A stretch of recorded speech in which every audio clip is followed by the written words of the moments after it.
It's finding compassion for maybe what you would call the messy parts of yourself, recognizing that those messy parts are also your strengths, finding compassion for yourself. Learn about your type first, and then you can branch out into spouse, siblings, friends, children, coworkers.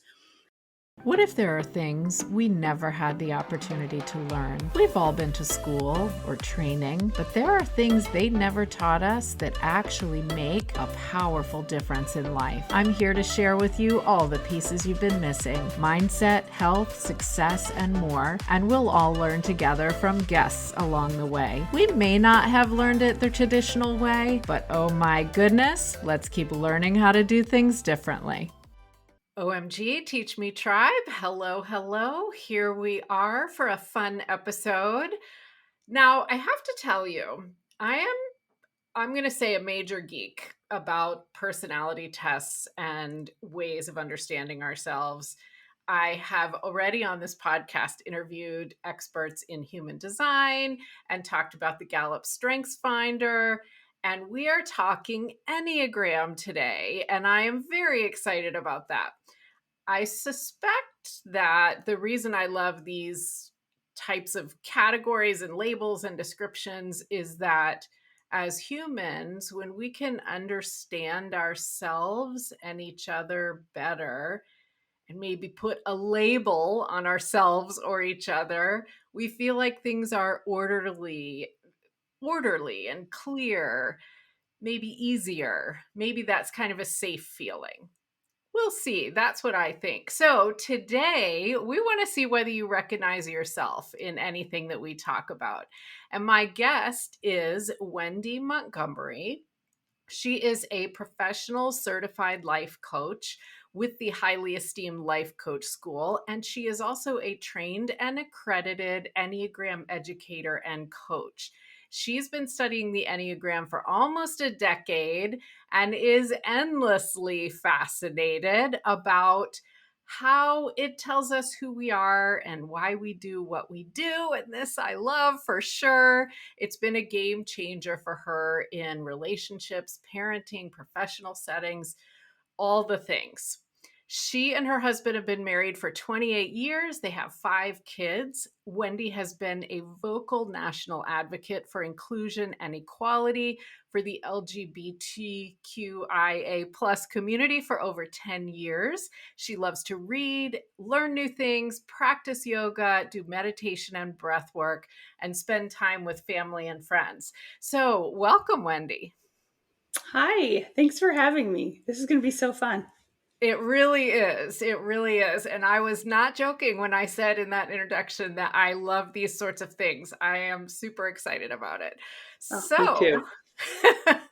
Let's just kind of start at the beginning. I always ask at the beginning what your story is, meaning what led you to get involved with Enneagram and how did you come to do this?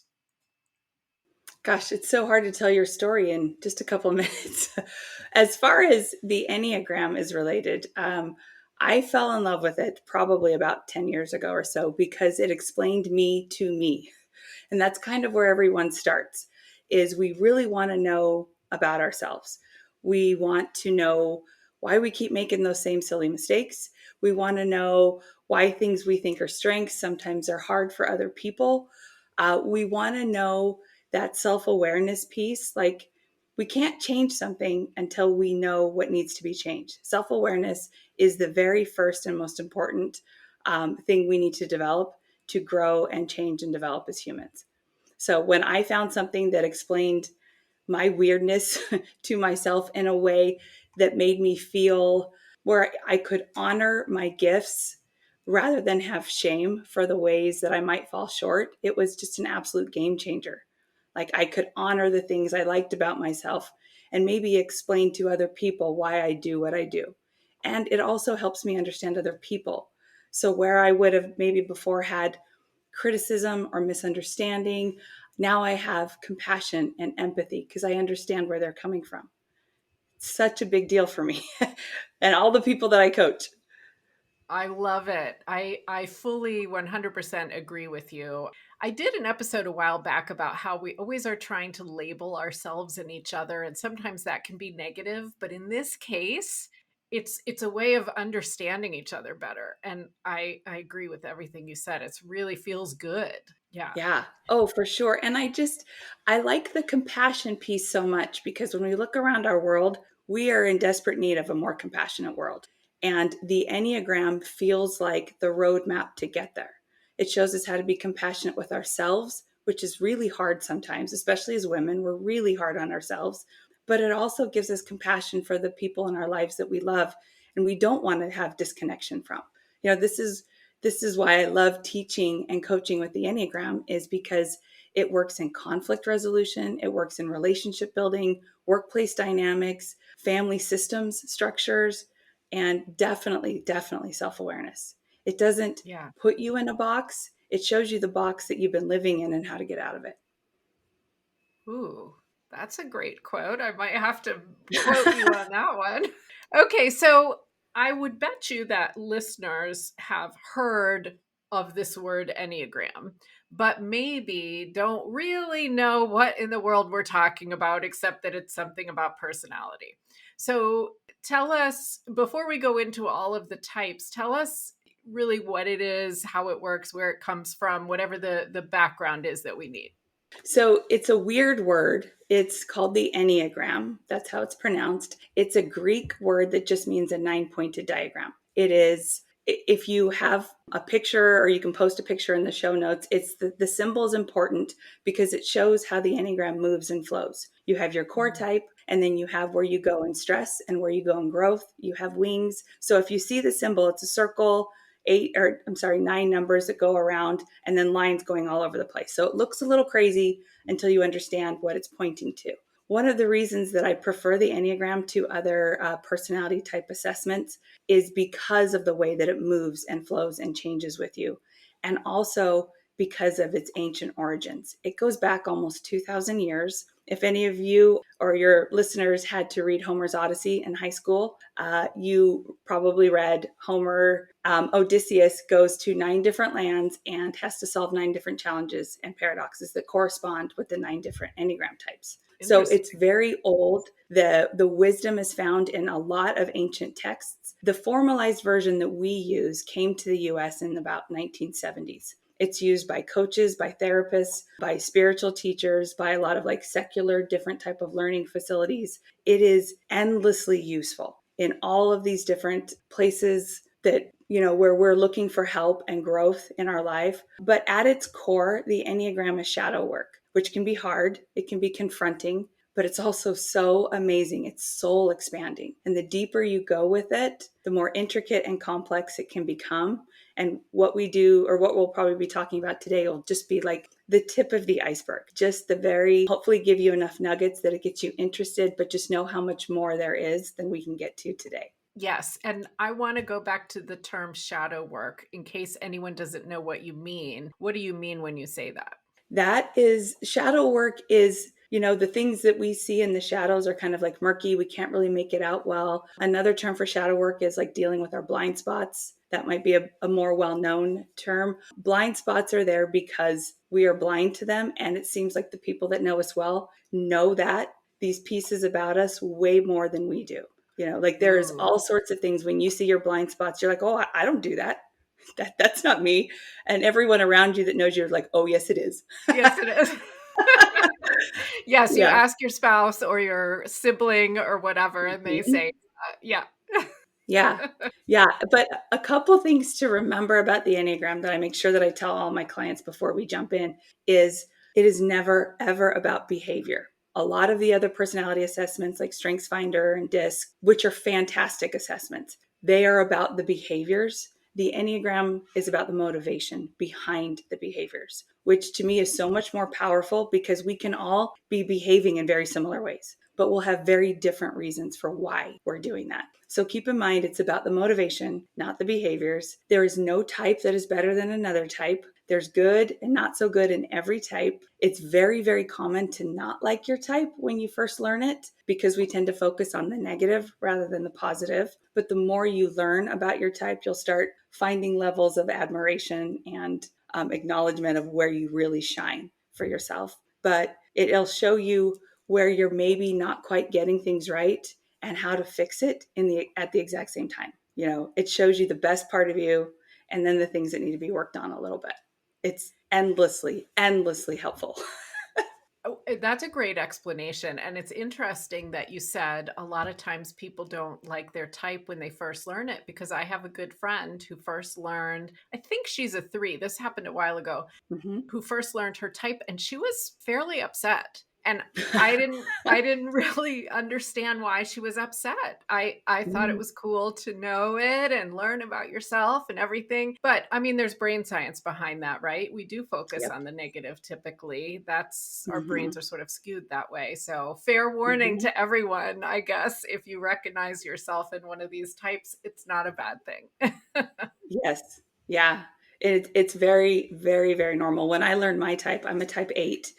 Oh my gosh. I fought a shame spiral big time because I'm like, oh no, I really am that mean person that people sometimes say I am. I mean, I'm not, but Of course. that's, but all of like the negative pieces that, are associated with my type as an 8. Oh, I wanted to crawl under a rock and hope nobody ever knew those things about me. So that's Yeah. another way for people to find their type if they don't want to take any of the tests that are available. And I do have recommendations for which ones are accurate and which ones aren't that we can maybe put in the show notes. But if you don't want to do that and you just want something quick, go through and maybe read the negative of all of the 9 types, and the one that makes you cringe the hardest and hope no one ever knows those things about you, that's probably going to be your type.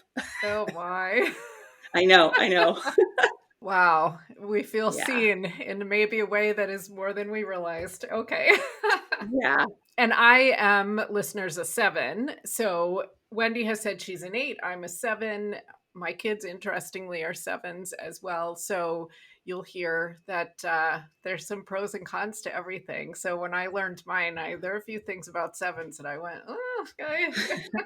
All right. Well, on that note, we're going to attempt in this podcast episode to walk through briefly all of the 9 types. Okay, so they all are labeled or numbered 1 through 9. You could tell from what we were saying. And what we want to do for you is have Wendy give you the basics of what each type is. Now, we're kind of doing this fingers crossed that we can do it in a reasonable time for this episode, but the power in that, we both think for you, tribe listening, is that maybe you'll recognize yourself, like Wendy was just saying, and then maybe that creates some curiosity for you to go and find out a bit more. And so, what we're going to do, and it might vary, I guess, with each one, Wendy, we'll see how this goes, is we're going to talk through what each of the Enneagram types are. And they have, Wendy will explain, core motivations, they have core fears, they have sort of some maybe potentially wounding things that have happened in the past and healing messages. So that's probably enough of an intro for me. Let's dive in and start. I guess we start with 1, yeah? Mm-hmm. Yep, let's start with type 1. So, type 1 is called the perfectionist most commonly. I prefer the term the improver. It's less of a negative connotation and it's more of what they actually do. Type 1s will take something good and make it better. They are some keywords about a type 1. They're orderly, they're self disciplined, they're highly critical of themselves. That inner critic that we have in our mind that is always telling us we're not doing well, theirs is the loudest. It's incessant. It's mean.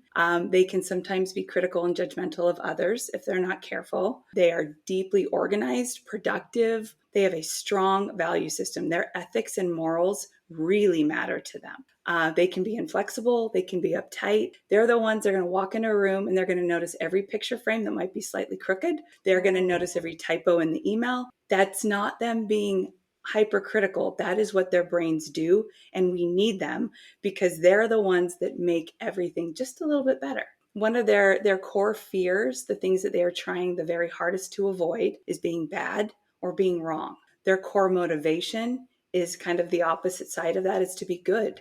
It's to have integrity, to show up in a strong moral and ethical way, and to be correct and right. They want to be the good boy and the good girl. Mm. I think it's helpful to know some famous people, fictional Yes. and non-fictional, of those types.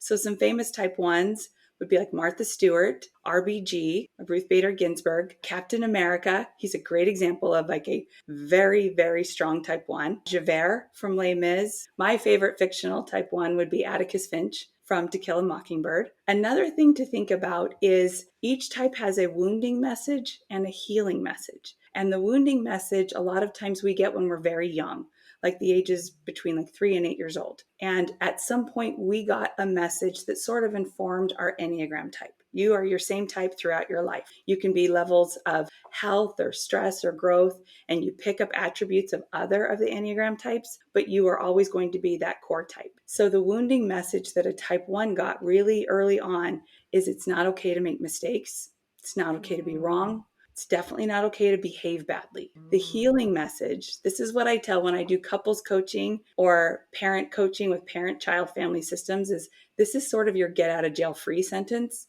When things are going sideways and there's like a disagreement or an argument, if you can pause long enough and say the healing message of the type that of the person you're talking to, it really will de-escalate the entire situation, because what's happening is their wounding message just got triggered, and we kind of need to Mm. walk that back and get them to that healing place. So that being said, the healing message of a type one is very simple. It's you are good.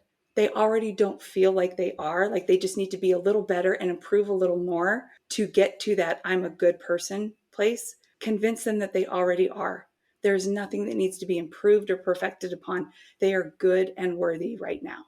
A couple other Wow. things to know about a type one is each type has wings, and each type moves to another one type in stress and another type in growth. We don't have time to really dive into this, but just know that a type one has access through their wings to type 9 and type 2. They go to 4 in stress and 7 in growth. So if what I described as a type 1 sounds like you, when we get to those other numbers I mentioned, pay attention, because you have characteristics of that as well.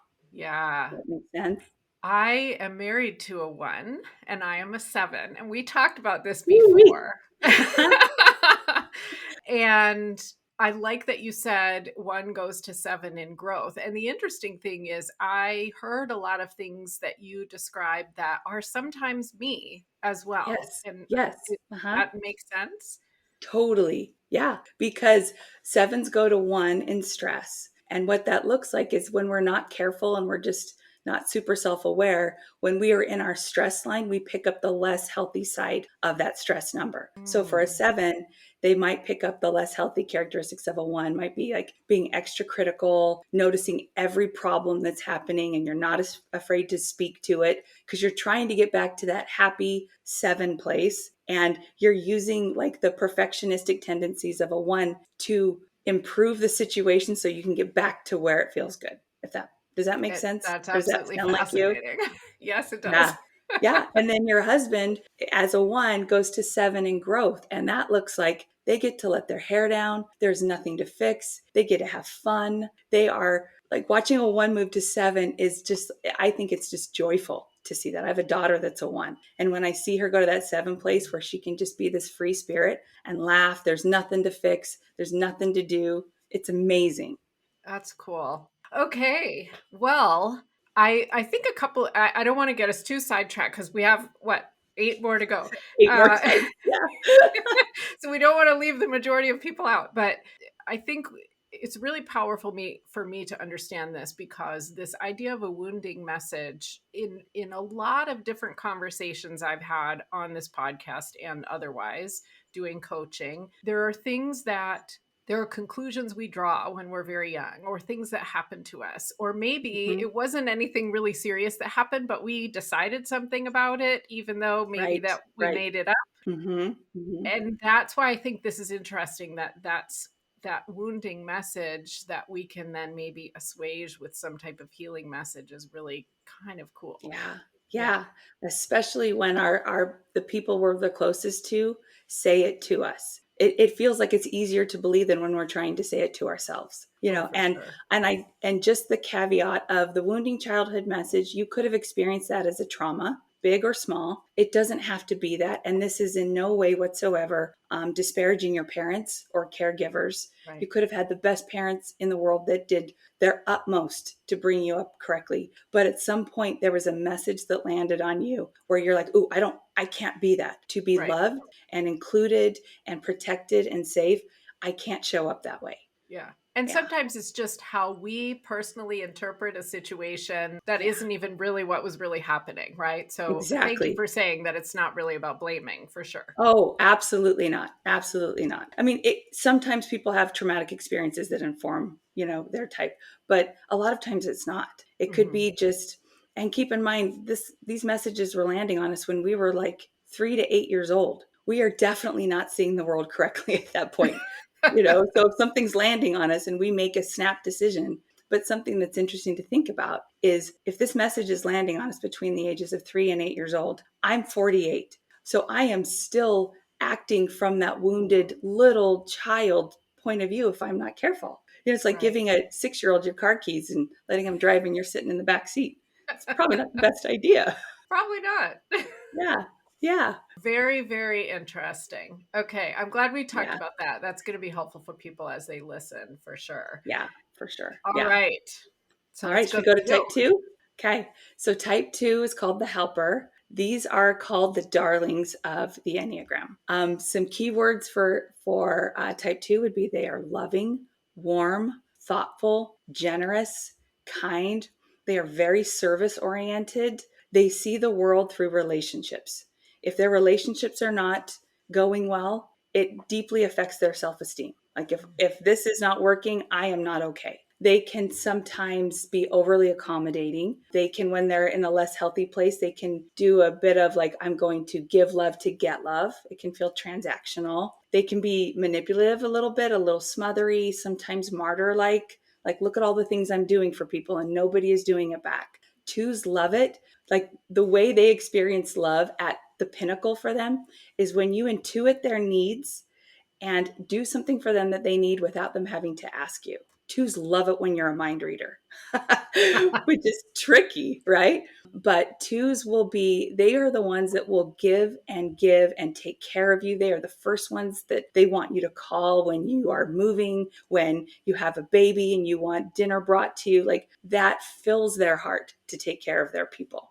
The core fear of a type two is to be unloved or unwanted. And obviously, these are things that everyone wants, regardless of our Enneagram type. But for a two, it's like oxygen. If they are like unloved or unwanted, they just feel like they have no purpose. So, the flip side of that, their core motivation is to be loved and wanted for who they are without having to serve. They feel like they have to give so much so that you love them. So, like some famous type twos would be Dolly Parton, Mr. Rogers, Desmond Tutu, Samwise Gamgee from Lord of the Rings.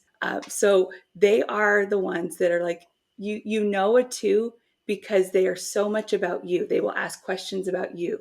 They don't really want to talk about themselves. It's all about you. They're fun to be around because they make you feel so good. Yeah. Yeah. So, yeah, like the wounding message of a type two is it's not okay to have your own needs or to be a burden on other people. Mm. And the healing message for them, if you have a two in your life, is that they are wanted and loved. They don't have to do anything for you. They don't have to bring you dinner. They don't have to help you move. They don't have to bend over backwards to like take care of you. They are already wanted and loved. The wings of a type two is 1 and 3, and the stress line is 8, and their growth line is 4. Okay. I love these healing messages because I'm just imagining people taking this away and being able to just sprinkle joy to people they Yes. know, you know? It's Yeah. cool. They are like the most targeted to the core, to the heart compliment you will ever get. Right. Like if you Right. know, like for me to know your type is a 7, I know exactly what to say.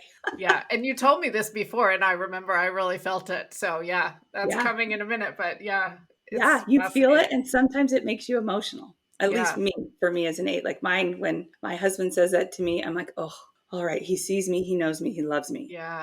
It's so Yeah. important to get those messages. And I think for people who are listening, it might be these wounding and healing messages that are really the identifier just listening, because if something's hitting you, kind of Hmm. also, like you said, when something kind of hits you, maybe negative or positive, maybe that's the thing. Yeah. Yeah. Yeah. That could help them really figure out what type they are. The self image we have in our minds, the way we think of ourselves, is such a powerful thing and really directs everything that we do. And one piece of that is feeling good about how we look. So if you want to feel good in your skin, wash your face every night, make sure to moisturize, and check out my favorite skincare, which is Derm Results Advanced. You can find it at omgteachme.com/recommendations. All right, how about Yeah. 3? All right. Type threes. Type three is the achiever. These people are absolute energizer bunny efficiency machines. They are charming. They are goal oriented, success driven, just efficiency masters. They can be workaholics. They're deeply energetic. They're motivating. They can be competitive. They're resourceful. They can struggle with being like image conscious. They can look a little chameleon like they'll wear different masks in different groups. They can get along with anybody. But where a three can struggle is a lot of times because they can, I don't know if shapeshift is a negative word. I'm not meaning it quite like that, but they can get along with any groups, but sometimes it's tricky for them to know who they are underneath the facade. They can struggle a little bit with vanity. It's very, very important that they look good, not just physical appearances, but that they look successful, that whatever the thing is that they value, that they are achieving that. They have sort of a get it done and look good doing it mentality. I have my oldest son is a three. He just graduated from law school and he made it look effortless. But let me tell you, law school is not effortless. It is tough. Yeah. And he's like, oh yeah, I graduated law school and I graduated with honors. Like no big deal. And the rest of us are, wow. So a Interesting. core fear of type three is failure. It's kryptonite for a type three is any type of failure. More core fears of a type three would be looking bad, looking unsuccessful, like you don't have it all together. The core motivation of a type three is to feel worthy and valuable without having to perform. That's Mm, super important for them to just know that their value is not in what they do, it's in who they are. yes. So, some famous type threes would be Tony Robbins, Tom Cruise, Oprah, Beyonce, Dwayne The Rock Johnson, Scarlett O'Hara, and Gone with the Wind. Deeply, incredibly successful people that are just go getters and also make it look kind of easy, right? Which we all know it's Interesting. not. Yeah. So, the wounding childhood message for a three is it's not okay to have your own feelings and identity, which is Ah, tough, right? yeah. But the healing message for them is that you are loved for yourself without needing to perform or achieve. There's nothing you need to do or accomplish for you to be worthy and loved. So, the wings of a type three are 2 and 4. The stress line is 9, and their growth line is 6. Okay. Wow. Yep. It's interesting. Is there anything to, I hear some similarities between 2 and 3, almost in Hmm. that there's these things that have to happen, whether it's the relationship and the helping or the success. Is that a Hmm. thing that they are similar in that way? Yes. Yeah. Okay. If we have more time, we could really dive into where they overlap a bit. And the Enneagram puts numbers in what's called triads. Twos, threes, Okay. and fours are in a triad that's called the feeling triad. They're deeply tied into how things feel. Eights, nines, and Okay. ones are in the gut triad. They make decisions from the gut, from how, like, and from a doing perspective. Five, sixes, and sevens are in the thinking triad. So they're all up in their head. And if Yep. we have time to parse that out, hopefully we can. But yeah, that's where you're going to see a lot of overlap. Interesting. Yeah, I Yeah. did kind of catch that. Okay, well then let's Yeah. go to 4. Yeah. So 4 is the individualist. My husband's a 4. Love fours. Fours don't just have feelings, they are feelings. Like they will deeply embody their feelings. Some key words for a type 4, they are creative, deeply creative, unique, expressive. They are emotionally fearless. They are the ones you want sitting by your side when you are experiencing grief, Mm, hardship, disappointment. They are not going to run from those feelings. They are there for it. Melancholy is actually comfortable for them. They kind of don't want you to cheer them up. They can be temperamental, they can be angsty, moody. Beauty and aesthetics, very important to them. Some of our most enduring works of art and music and literature are by type fours. They mm, have the beautiful ability to put words around what a lot of us feel but can't quite express. They're just amazing. They will use a lot of words. And for other types, like 3, 7s, and 8s, they're just like, no, no, no, bullet points, not paragraphs. Like, Yeah. we got stuff to do. And 4s are like the stop and smell the roses kind of people. So I love being married to a 4 because he slows me down in a way that I need to be slowed down in. And he points out beauty in places I don't think I would have seen. So we need the 4s in our lives for a lot of those reasons. Yeah. Some core fears of a 4 is being ordinary, plain, commonplace, being flawed in any way. The core motivation of a type 4 is to find their authentic selves and their unique significance. They Mm. really don't want to be seen as just, like everyone else. They need to be seen as different, maybe quirky. They will have an interesting way of dressing sometimes. They will stand out in a way. Like some famous type 4s, Johnny Depp, Billie Eilish, Frida Kahlo, Angelina Jolie, and Loki from Avengers is type 4. My Uh-huh. favorite type 4 would be Sadness from the movie Inside Out, that kids movie. Oh, And she yes. seems like she's sad and mopey and all, but she's the hero of the film. She Yeah. sits with Riley, the girl in the film, and lets her feel her sadness from moving away from her friends. Like, Yeah. we need 4s that will let us feel our feelings. And the wounding message of a type 4 is it's not okay to be too much or to be so emotional or to not Mm. fit in. And the healing message for them is that you are loved for your uniqueness and you're seen for who you are. So Wow. the wings of a 4 are 3 and 5. The stress line is 2 and the growth line is 1.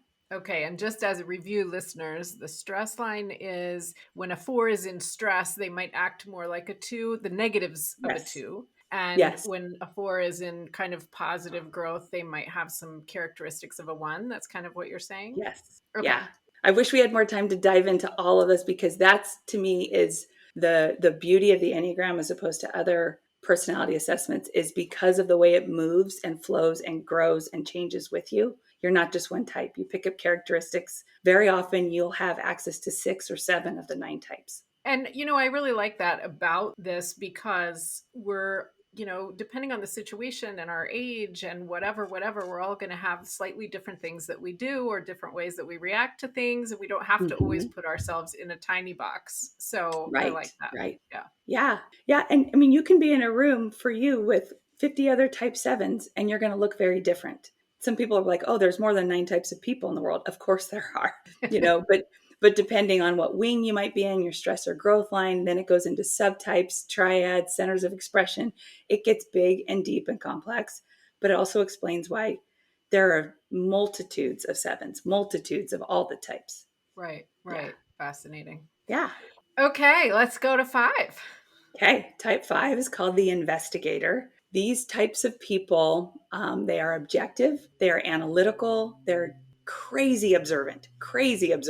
They're curious, insightful, they are very independent and self sufficient. They're really cerebral, not very much in their emotions. In fact, when they have emotions, they almost have to think their way through their headspace down into their heart space. They're private. They would much rather observe than participate. They need a lot of like recharge and alone time. They can self isolate quite a bit because they feel like that social battery or the demands on them is too much and they need some alone time to recharge. They can be sometimes stingy and withholding of their resources. They can struggle with kind of with a scarcity mindset when they're not careful. The core fear of 5s is being incapable, incompetent, being overwhelmed, or being intruded upon when they're not in a place where they want your intrusion. The core Mhm. motivation for a type 5 is to be capable and competent. So, some famous type 5s are probably some of the smartest people on the planet, be it Albert Einstein, Jane Oh, Goodall, Bill Gates, Stephen Hawking, Diane Sawyer. One of my favorite fictional type 5s would be Sherlock Holmes. It's like aha. sometimes there aren't like the social graces and skills there because they are so up in their head and they're just to the point. They can be very blunt and just say the truth without any softening. They're a little like type 8s in that way. I have a daughter that's a 5, and seeing the way she sees the world and how her mind works is fascinating to me. They will ask the questions the rest of us wouldn't even think to ask. Mm. So the wounding message of a type 5 is it's not okay to be too comfortable in the world, and you probably don't have the skills or the energy to make it. So Oof. that's their fears. The healing message for a type 5 is your needs are not a problem. People are here for you. You don't have to be so self-sufficient.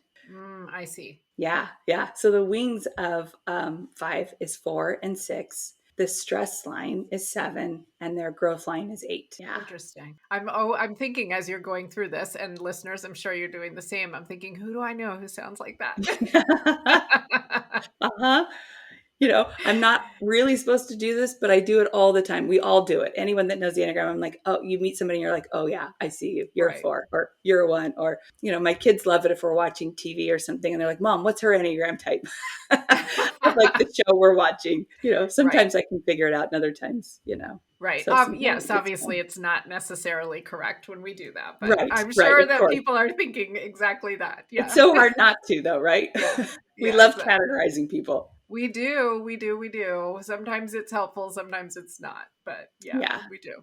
yeah, for sure. Okay. Let's go to All right, 6. type 6. Yeah, 6 is the loyalist. Some keywords to think about with a type 6 is obviously they're loyal. They are the friend that will never leave your side. They will often, because they're so loyal, go down with the sinking ship. Like maybe where they should have cut ties, they will just stay because they are your friend until the end. They are prepared, they're practical, they're hyper vigilant, they're risk aware, they are cautious. They can sometimes be paranoid.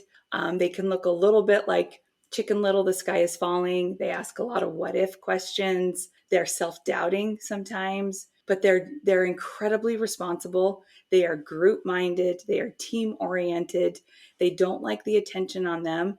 They much prefer, they don't really want to be the star of the show. Sometimes like maybe a 3 might. They want to be like the worker bee in the background, lifting the entire group up together. Mm. Sixes are the glue that hold all of us together. They're fantastic. The core fear for sixes is fear. Like they have the highest anxiety of any of the types. Obviously, any type can have anxiety. This isn't saying that if you have anxiety, you're a 6, but their anxiety is just sort of ubiquitous. It is ever present. Their core fear, outside of fear, is being unsupported, uncertain, Mm. abandoned, or anything that feels risky. Their Mm. core motivation is to have support and security and guidance. So some famous type 6s: Ellen DeGeneres, Tom Hanks, Princess Diana, Julia Roberts, Mark Twain. My favorite fictional type 6 would be Woody from Toy Story. Like Aha. he is always keeping all the toys together. He's so loyal and riddled with anxiety. He's Yeah. just always, So Yeah. he's a good example of like a type 6. So the wounding message for a type 6 is it's not okay to trust yourself, and you need to Mm. check in with others first. They'll tell you what to do. Don't Mm. trust your gut. The healing message of a type 6 is you are safe and secure. Okay. So the wings of a type 6 would be 5 and 7. Their stress line is 3 and their growth line is 9. Okay. And you Yeah. said this is in the group that is more kind of in their heads, along Yeah. with 5, 5 6s, and and 7s. Yep. 7. Okay. Yeah. Yeah. And they all look a little different how they show up in the head triad. Like for 5s, internal, 7s, external, 6s, a little bit of both. Okay. Interesting. Yeah. Yeah. Interesting, right? Yeah. It really You is. I think you this ready is so to do your cool. type? Let's do 7. Let's do 7s. 7 is the enthusiast. Some of my closest friends are 7s. When a 7 is healthy, they are pure sunshine. It is the number that when people are asked, if you could be any Enneagram type, what would it be? People say 7 because they Mm. see that bubbly, effervescent, joyful, positive, spontaneous person. So, some things to think about with type 7s, all those words I just used, they are extroverted, optimistic, they're easily bored. They can be impatient. They can be restless and flighty. They're always up for a last minute adventure, fun loving. Their mind works really quick. They 7s are disproportionately diagnosed with ADHD. Doesn't necessarily mean that they have it, but because their minds work so fast and jump from one topic to another topic, that it looks a little Mm. squirrel moment or pinball bouncing around.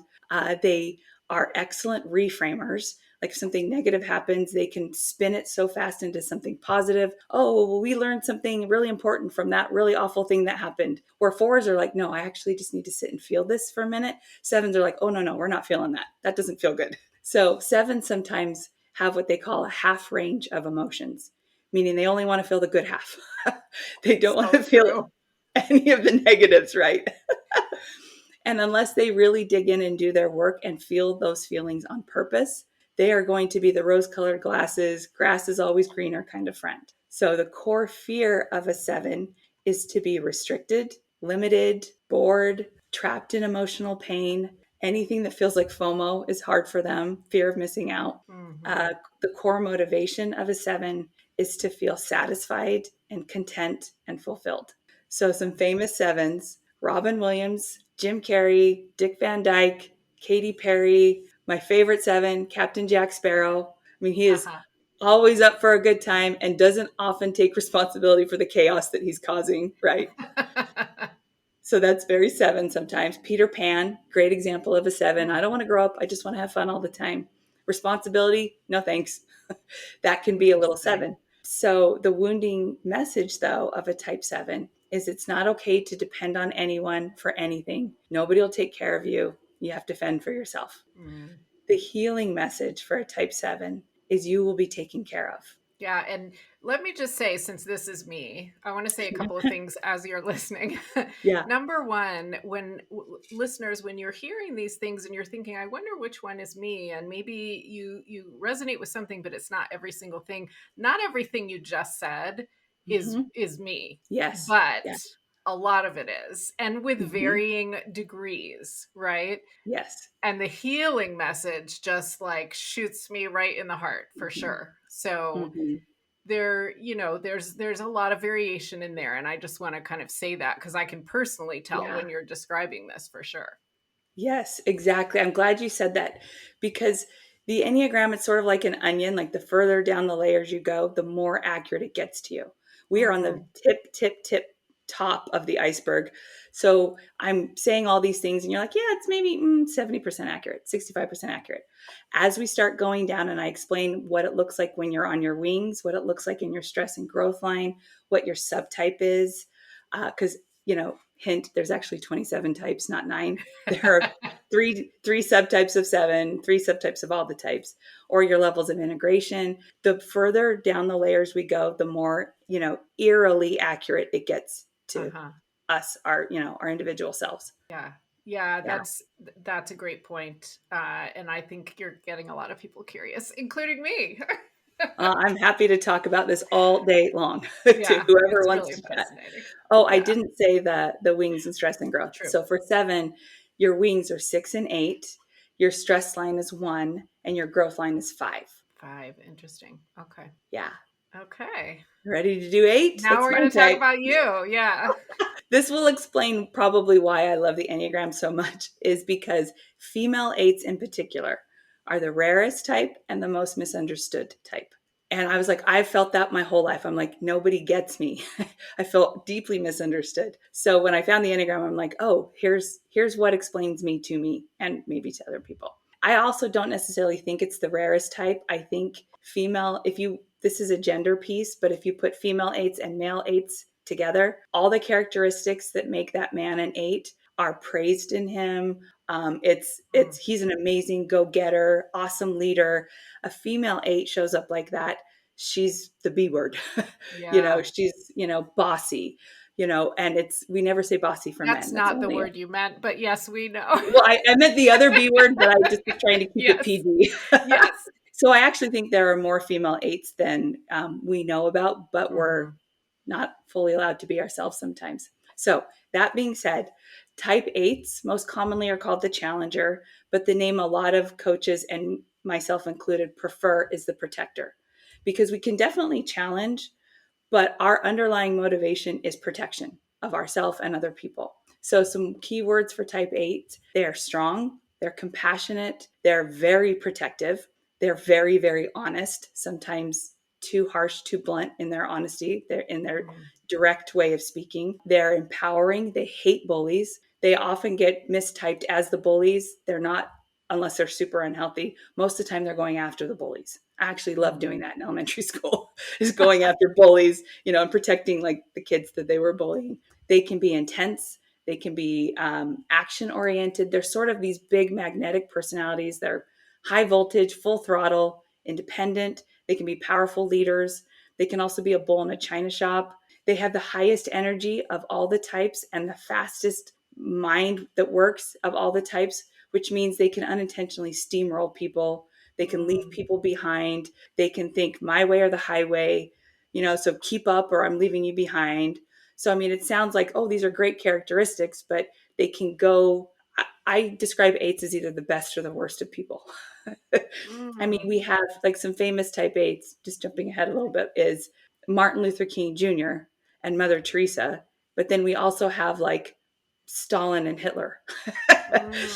So Wow. you have like they're strong type personalities. Hmm. But the core fear of a type 8 is to be weak, to be controlled, vulnerable, to be manipulated, or to feel at the mercy of injustice.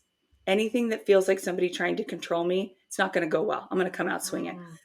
I really don't want to control other people, but I very much want to control my surroundings, sometimes situations. Like that's important to me for me to feel safe. Yeah. The core motivation of a type 8 is to protect themselves and others, to protect themselves from being controlled or from being challenged on things. So, Hmm. some famous type 8s, I already mentioned a few: Martin Luther King Jr., Winston Churchill, Queen Latifah, Serena Williams, Oscar Schindler, Sigourney Weaver. Wolverine is a good fictional type 8, Mm. very protective of his people, but also like isn't going to put up with anything. Yeah. Or like Merida from Brave. I love her. She's like, don't control me. I decide my fate. She's Yep. an excellent type 8. See, the wounding message. Oh, this is hard to talk about because it's my I'm type. sure. The wounding message of a type 8 is it's not okay to be vulnerable or to trust anyone. You're just going to get hurt. Mm. So you become fiercely independent very young. You just don't trust people. Trust is hard for me, especially once it's broken. Oof, hard to get that Mm. back. The healing message for a type 8 is you will not be betrayed, which sounds like, oof, what are you expecting? Betrayal everywhere? Kinda. Like something that Yeah. might feel like a little thing to somebody else. I'm like, oop, no, you just betrayed me. I have to be Yeah. very careful to not freeze people in a certain way and to give them room to make mistakes. Cause of course I am making mistakes too. Right. We So all do. Yeah. And yeah. you're saying if someone said to you, I would never betray you, don't worry, that's really impactful for you. Oh, like my husband and I can be in like a level 10 whopper of an argument, right? Like the kind you have every few years. And if he stops my steamrolling long enough and maybe just like connects with me, like puts his hand on my shoulder and says, babe, this is just an argument. It's just a disagreement. This is not betrayal. I will go from a level 10 anger to a level 2 and I will probably Wow. start crying. It Wow. completely melts me like butter because that's what I'm feeling, even though, of course, he's not betraying me. But Right. that's where my mind goes. It goes, Right. eight's minds can go from 0 to 60 in like a nanosecond because it Yeah. feels like we have to betray or protect ourselves. It's all about protection, you Wow. know? So, but the wings of a type 8 are 7 and 9. Stress line is 5. Growth line is 2. Yeah. Okay. Yep. Wow. Well, that was powerful for me and then you, but we better finish. We better get the 9 Yes. in. Oh, let's talk about the sweet nines. Nines are the sweethearts of the Enneagram. They are the peacemaker. It's the most common type, and thank goodness for that. We need them. We need so many nines. Keywords for a type 9 would be they are agreeable, they are steady, they are calm, they're peaceful, patient, very pleasant, not very assertive, usually, self forgetting sometimes, can be a little spaced out. They are the most stubborn type. They Hmm. can dig their heels in because they're very peaceful, but you're also not going to push them around. They can be a little passive aggressive in how they let you know that they're upset because they don't want it to be a conflict. The worst thing in the world for a 9 is a conflict. But of course, they're Hmm. having feelings about whatever the situation is. So they have to let you know in whatever way feels non confrontational to them. They can be procrastinating, withdrawing. They can look really busy, but a lot of times not on the right tasks. Mm. If they're avoiding something, they're going to go clean out the garage rather than doing that big, project for work. Right, right. They will often avoid seeing problems on purpose because it can lead to conflict. They can sort of float above their life instead of fully engaging in it because it's more comfortable. Fully engaging in life feels uncomfortable, and they just want steady. They want calm. Mm. Core fear of a type 9 is conflict, contention, anything that makes them feel separate from their people, anything that's uncomfortable or feeling unimportant. The core motivation of a type 9 is just to have inner stability, harmony, and peace of mind. So, some Oh. famous type 9s, interestingly enough, 65% of the US presidents have been type 9s, and Huh. which is it, regardless of political party. Because one of the really superpowers of a type 9 is their ability to perspective take all the 9 types. You can be Mm. in a room with people of wildly different viewpoints on things, and they will see validity and understand all the different points. But yeah, that makes sense. Or someone will say the exact opposite. Yeah, I see why that makes sense too. The problem is sometimes they don't know what they themselves feel or believe or think because they can so identify with other people. Mm. But when you think about our country and how diverse our country is, how important is it to have somebody leading our country that can see all the perspectives? Right. It's Yes, they super say that. important.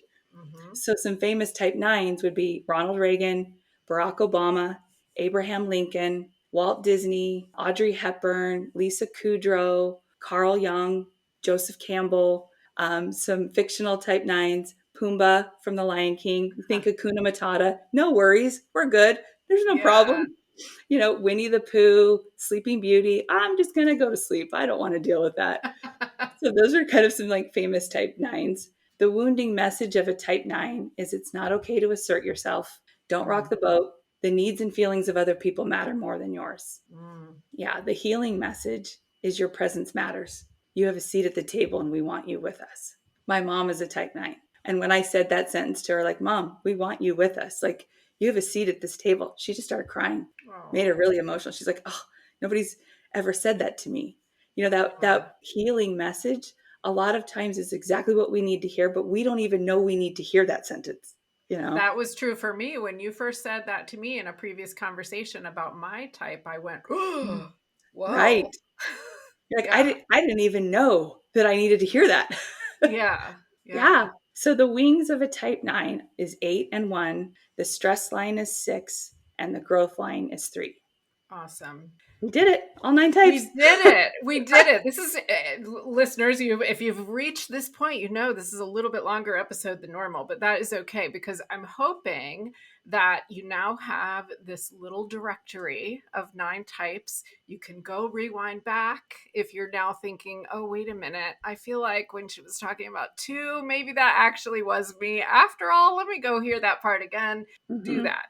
And then, since I don't see how people could be listening to this and not getting more curious, quite frankly, if someone wants to know more or they want to get in touch with you, what can they do? You can visit my website and send me a message through that. It's wendymontgomery.com. I'm on Instagram. My Instagram handle is Wendy Mont Coach, WendyMont Coach. I'm on Facebook, Wendy Montgomery Coaching. I'm also on TikTok, YouTube. I mean, I guess all the You're all platforms at this over. point. Yeah, you can find me anywhere. You can just Google Wendy Montgomery Enneagram and a lot of stuff will come up. Perfect. Perfect. And you Yeah. were going to mention the best test to take or ways to Mm. find out kind of an official result, right? Right. To be totally honest, there's really only one test that I think is accurate and that I trust. It's the IEQ 9 assessment, or integrative is what it's called. If you Google IEQ 9, it'll come up, or you can message me and I can send you the test link. If you want to work with me, I recommend that because then I get your results as well and I can coach you from those results, or we can even just chat about it. I don't even have to coach you. But that is, well, we can put the website The address link. probably in the Absolutely. show notes. But there is a lot of free tests online. I don't trust any of the free tests, to be honest. The reason the integrative Enneagram test is so great is the database has 2,000 questions, even though you only answer about 140, 150 questions. Mm. but it's a dynamic, intuitive test. So as you're answering, it starts feeding you the questions that dial you in really accurately. So not everyone's answering the exact same, 30 Interesting. questions, 100 questions. Yeah. And then you get like a 25-page packet of all of your results that goes like a deep dive into who you are, where you're going to struggle, where your strengths are. Yeah, it's an awesome platform. It's the best one out there. That's excellent. And, as we're wrapping up, that makes me want to kind of, what is the word I'm looking for?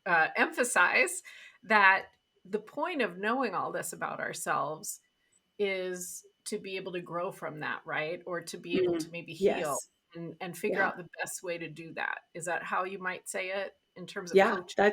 that's a great way to say it. It's finding compassion for maybe what you would call the messy parts of yourself, recognizing that those messy parts are also your strengths. Mm, Finding compassion for yourself. Learn about your type first, and then you can branch out into spouse, siblings, friends, right. children, coworkers. Once you start knowing it, when somebody does something that is so off the wall, and you're just like, what in the world? Like, I can see people that are so different from how I would, react in a situation. And I'd be like, oh, I see what's happening. I understand. It makes so much Aha. sense. And there's just a Right. level of like, I'm just less upset at people. I can be just so happy and be like, oh, I see how that's really important to you. Yeah, Yeah. it heals so many parts of us. And the self-awareness piece, we can't change or fix anything about ourselves until we're aware of it. And a lot of True, things we need to true. fix are in our blind spots or that shadow work. And the Enneagram Yeah. will show you that too. I love it. I love Yeah. it. Awesome. Well, definitely, yeah. Listeners, if you're curious, definitely get in touch with Wendy because I do think this could be life changing for sure. And we Mm. can't wrap this up without me asking my final question, which I ask everyone, which is I need to add a song to the Mood Lift playlist that is your favorite song for putting yourself in a good mood, celebrating, being happy, raising your vibration. So, what song would you pick? This is harder than any of the rest of the podcast. I love music so much. I narrowed it down to four, but I'll give you just one of the four because Okay. I'm trying to abide by the rules. It would have to be "You Are Loved" by Josh Groban. Ooh, that's a new one. Excellent. I mean, almost always it's a new one. There's very few repeats, but that's a great one. Yeah, love that one. It softens me and just makes me feel all like warm and gooey inside. Fantastic. It's going to do that for a lot of other people now, too. I love it. It's so good. Well, Wendy, this personally is fascinating for me, as you know, and I really believe it's going to be fascinating for a lot of people listening too. So, thank you so much for joining me. You are so welcome. Thank you for having me on. I could honestly never get bored of this. I could talk about it forever. I I love appreciate it. being with you today. Yeah. Awesome. I hope you enjoyed today's episode. OMG, I would be so honored if you would take a moment, leave a rating, leave a review, or take a screenshot and share on your social media. Let's get this message out further into the world. Now it's time to head down to the show notes to see the resources I mentioned. We may not have learned this before, but it sure is powerful now.